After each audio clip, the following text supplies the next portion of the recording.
Hello everyone, welcome. तो आज की वीडियो में हम डिस्कस करने वाले हैं काफ़ी इंपॉर्टेंट टॉपिक, और वो टॉपिक है स्टॉप लॉस कैसे डिसाइड करें।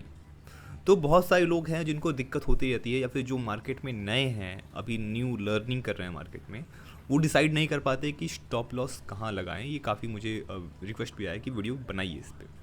ठीक है, तो हम स्विंग ट्रेडिंग में स्टॉप लॉस कैसे डिसाइड करें, ऑप्शंस ट्रेडिंग में स्टॉप लॉस कैसे डिसाइड करें, प्रीमियम में स्टॉप लॉस कैसे लगाएं, ये सारी चीज़ें हम डिस्कस करने वाले हैं। ठीक है, चलिए।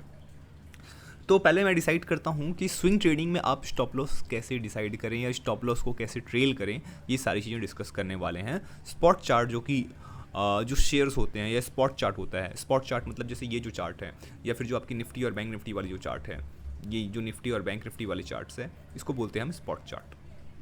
तो यहाँ पे हम कैसे डिसाइड करें कि भाई स्टॉप लॉस हमें कहाँ लगाना है। ओके, यहाँ पर हमें कैसे डिसाइड करें कि हमें स्टॉप लॉस कहाँ लगाना है।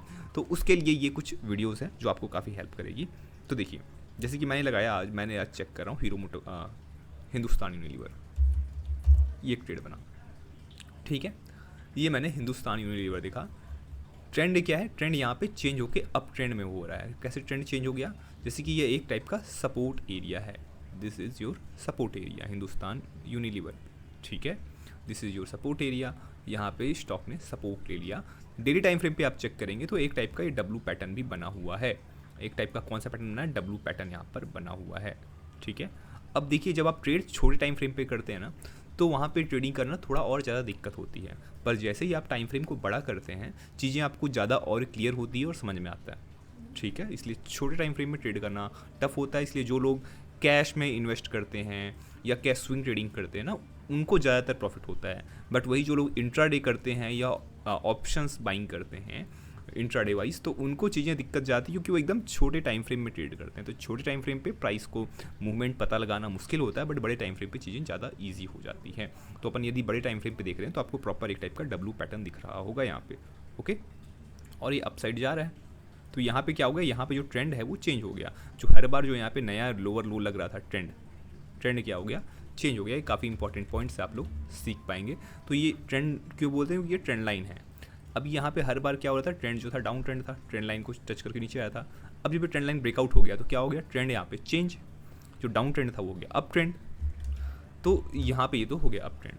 अब सपोज यदि अपन यहाँ पे ट्रेड लेते हैं, तो उस केस पे हमारा स्टॉप लॉस क्या होना चाहिए। तो यदि आप स्विंग ट्रेडिंग लेते हैं, आप पोजीशन लेते हैं, तो अपन ने देखा कि भाई ये यहाँ पे इसने प्रॉपर डब्लू बनाया और इसने ब्रेकआउट कर दिया। तो इस एरिया में इसने क्या कर दिया, ब्रेकआउट कर दिया। तो जब भी जो ब्रेकआउट्स होती हैं, ये देखिए इस लेवल पे इसने कर दिया ब्रेकआउट। तो मैं इसको लगा देता हूँ, मैं इसको क्लियर चार्ट में बताता हूँ आपको, ये क्लियर हो जाएगा। तो इसने ये जो लेवल है यहाँ पे इसने कर दिया ब्रेकआउट। ठीक है, या फिर थोड़ा और ऊपर कर देंगे तो ये एक लेवल है जहाँ पे इसने कर दिया ब्रेकआउट, क्लियर कट इसने क्या कर दिया, ब्रेकआउट। तो अब आप कहाँ पे स्टॉप लॉस लेंगे। तो उस केस पे जो आपका स्टॉप लॉस है, जो कि बड़ी वाली ब्रेकआउट कैंडल्स बनती है ना, उस कैंडल का आप लो स्टॉप लॉस के तौर पर मार्क कर सकते हैं। तो इस केस पे हम जो स्टॉप लॉस मार्क करेंगे वो रहेगा ये एरिया। उस केस पे जो आपका स्टॉप लॉस रहेगा वो रहेगा यह एरिया, आपका रहेगा स्टॉप लॉस, क्योंकि इसने कैंडल वाली बड़ी वाली ब्रेकआउट हुआ। तो अगर ये बड़ी वाली कैंडल से ब्रेकआउट हुआ, मतलब इस बड़ी वाली कैंडल पे क्या हुई है, बाइंग आई है। तो इस बड़ी वाली कैंडल पे क्या आई है, बाइंग आई है। देखिए वॉल्यूम भी बहुत अच्छी बात है।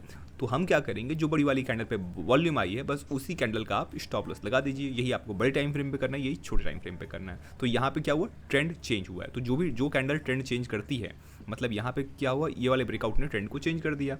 तो बस आप क्या करिए, जहाँ ट्रेंड चेंज हो रहा है, जो कैंडल बन रही है, उसका मस्त आराम से छोटा का सा स्टॉप लॉस डाल के बैठ जाइए, या थोड़ा सा और नीचे कर दो इसको कि कोई दिक्कत ना हो।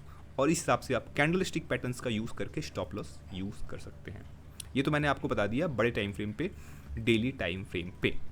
ओके, या फिर और जिनको सेफ होना होता है वो ये, उनको जिनको और सेफ होना होता है वो ये वाले स्विंग का स्टॉप लॉस लगा के बैठ जाते हैं। क्योंकि यहाँ पे डबल बॉटम बना था, जैसे कि एक बॉटम बना और फिर ये सेकंड बॉटम बना, तो उस केस पे वो 2200 रुपये का स्टॉप लॉस लगा के बैठ जाते हैं। और जो ज़्यादा सेव करना चाहते हैं वो थोड़ा, मतलब जो थोड़ा कम स्टॉप लॉस लगाना चाहते हैं वो यहाँ लगा सकते हैं। तो ये मैंने आपको बता दिया डेली टाइम फ्रेम पे। सेम चीज़ यदि अपन छोटे टाइम फ्रेम पे जाएं, तो ये मैंने लगा दिया छोटे टाइम फ्रेम पे। तो यहाँ पे ट्रेंड क्या है, अप ट्रेंड है। स्टॉक क्या बना रहा है, रेंज बना रहा है, रेंज देखेंगे तो स्टॉक बना रहा है रेंज। ओके, तो बात करते हैं अब हम अपने छोटे टाइम फ्रेम पे हम कैसे स्टॉप लॉस डिसाइड करते हैं। जैसे मैंने अपन ने डिस्कस कर लिया यहाँ पे डेली टाइम फ्रेम पे। ओके। अब स्मॉल टाइम फ्रेम पे चेक करना है कि स्मॉल टाइम फ्रेम पे कैसे डिसाइड करें कि स्टॉप लॉस क्या रहेगा। तो आपको ना हरदम स्विंग डिसाइड करना होता है कि स्विंग कहाँ पर बन रहा है। स्विंग बहुत अच्छा काम करता है स्टॉप लॉस लेने के लिए। जैसे अभी अपन यहाँ पे देखेंगे डेली टाइम फ्रेम पे, तो यहाँ पे क्या बन रहा है, एक टाइप का स्विंग बन रहा है। प्राइस ऊपर की ओर गया, सेलिंग आई, अगेन ये स्विंग बना के अप साइड बना दिया, तो ये क्या बन गया अपना, एक स्विंग। मतलब इसको छोटे टाइम फ्रेम पे देखा जाए तो यह बना दिया एक स्विंग, ये ऊपर गया और ये एक स्विंग बना दिया। ओके, स्विंग बना दिया। तो अब यहाँ पे स्टॉप लॉस कहाँ पे रखा जाए अपने लिए, तो यदि आपको स्टॉप लॉस रखनी है तो ये जो बड़ी वाली कैंडल बनी है इसका आप लो रख सकते हैं, और जब कैंडल इसके नीचे क्लोज कर देगा देन अपन क्या करेंगे, वहाँ पे अपना स्टॉप लॉस ले लेंगे। तो इस हिसाब से आपने यहाँ पे स्विंग लो को स्टॉप लॉस डिसाइड कर लिया। और यदि आपको सही से डिसाइड करना है कि कहाँ पे स्टॉप लॉस लिया जाए, छोटा स्टॉप लॉस डिसाइड करना है, तो उस केस पे कोई इंट्राडे पोजीशन करना है, स्कैल्पिंग करनी है, तो उनके लिए स्टॉप लॉस ये एरिया रहेगा कि इस एरिया के नीचे यदि आता है तो हम काट देंगे। मतलब ये भी स्विंग बन रहा है ना, तो आपको अपना स्विंग रखना है एज अ स्टॉप लॉस। तो यहाँ पे स्विंग बन गया, तो यहाँ से आप अप साइड का ट्रेड देख सकते हैं, और ऐसे आप अपना स्टॉप लॉस डिसाइड करते हैं स्पॉट चार्ट पर। ठीक है, तो ऐसे अपन अपना स्टॉप लॉस डिसाइड करते हैं कहाँ पे, स्पॉट चार्ट पे। अब प्रीमियम में स्विंग कैसे डिसाइड करें, तो ये जैसे मेरा प्रीमियम हो गया, प्रीमियम मैंने रख लिया।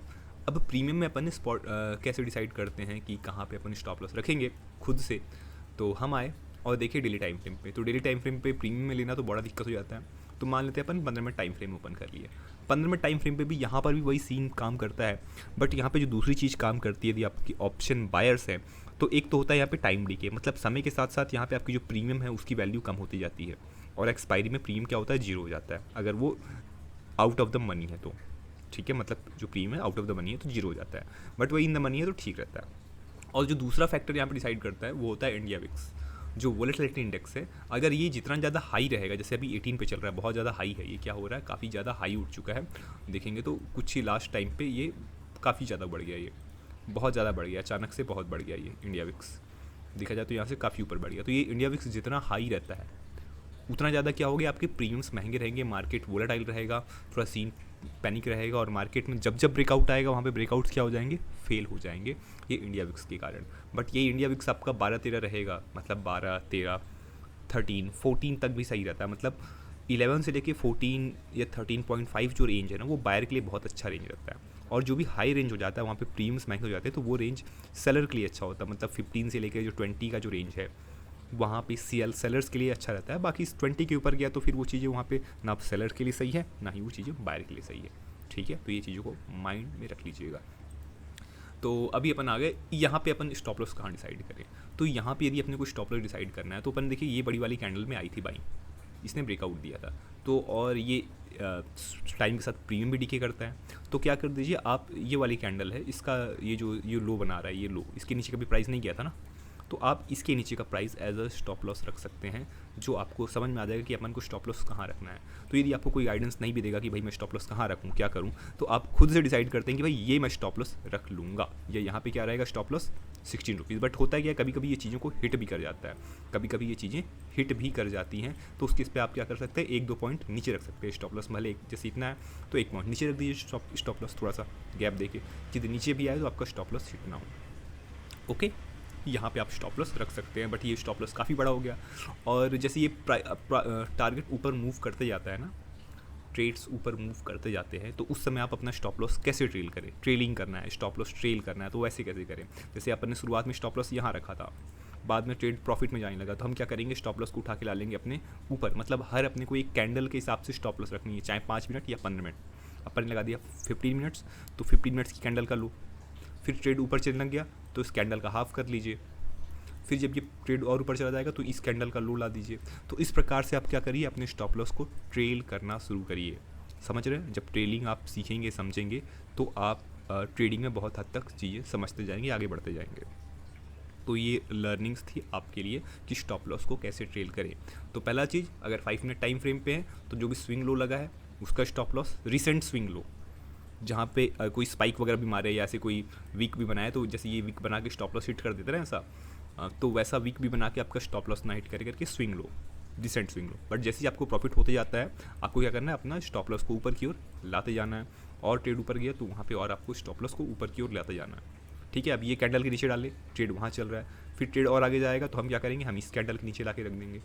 तो ऐसे कर करके हमें अपने स्टॉप लॉस को ट्रेल करना है ऑप्शंस प्रीमियम में और आपको स्पॉट चार्ट पे। तो आई होप आपको क्लियर हो गया होगा, और कोई भी सारी चीज़ें हैं तो आपको कमेंट करिए या फिर आप मुझे मैसेज करिए, जहाँ पे आपको मैं गाइड कर पाऊँ कि और किस चीज़ पे वीडियो बनानी चाहिए। ठीक है, thank you very much. Like subscribe कर दीजिएगा चैनल को।